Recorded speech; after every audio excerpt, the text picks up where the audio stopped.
கள்ளக்குறிச்சி மாவட்டம் மாதவச்சேரி கிராமத்தில் ஜெயமுருகன் என்பவர் சில நாட்களுக்கு முன்பு உயிரிழந்த நிலையில் அவரது மரணத்திற்கும் கள்ளச்சாராயம்தான் காரணம் என உறவினர்கள் கூறியதால் உடலை தோண்டி எடுத்து பிரேத பரிசோதனை செய்யும் பணி நடைபெற்று வருகிறது. இதுகுறித்த கூடுதல் விவரங்களை நமது செய்தியாளர் சிவபிரகாசத்திடம் கேட்கலாம். வணக்கம் சிவபிரகாசம், கூடுதல் விவரங்களை பதிவு பண்ணுங்க. வணக்கம் ஜீவிதா. கள்ளக்குறிச்சி மாவட்டம் சின்னசேலம் தாலுகா மாதவச்சேரி கிராமத்தை சேர்ந்தவர் ஜெயமுருகன். இவர் கடந்த 4 நாட்களுக்கு முன்பு கள்ளச்சாராயம் குடித்துள்ளதாக கூறப்படுகிறது.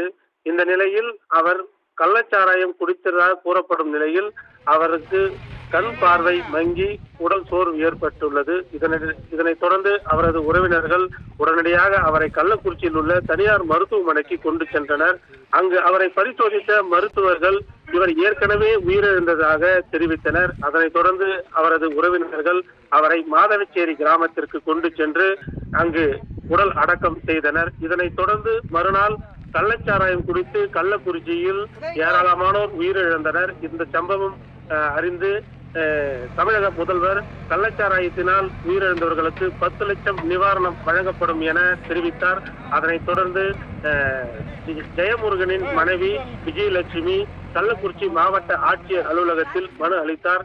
என்னுடைய கணவரும் கள்ளச்சாராயம் குடித்துதான் உயிரிழந்தார், அவருக்கும் தமிழ்நாடு அரசு வழங்கும் அந்த நிவாரணம் வழங்க வேண்டும் என மனு அளித்தார்.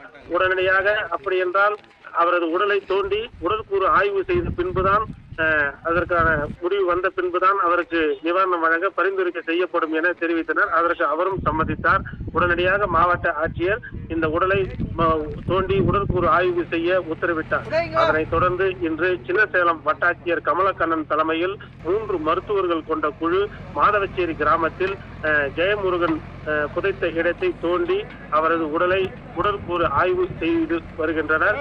அந்த உடற்கூறு ஆய்வு செய்த பின்பு அவரது மருத்துவர் அளிக்கும் அறிக்கையை மாவட்ட ஆட்சியரிடம் அளிப்பார். அதனைத் தொடர்ந்து அதில் என்ன கள்ளச்சாராயம் குடித்து உயிரிழந்தால் தமிழ்நாடு அரசுக்கு அவர் பரிந்துரைத்த பின்பே அவருக்கு நிவாரணம் வழங்கப்படுமா என்பது தெரிய வரும். ஜீவிதா.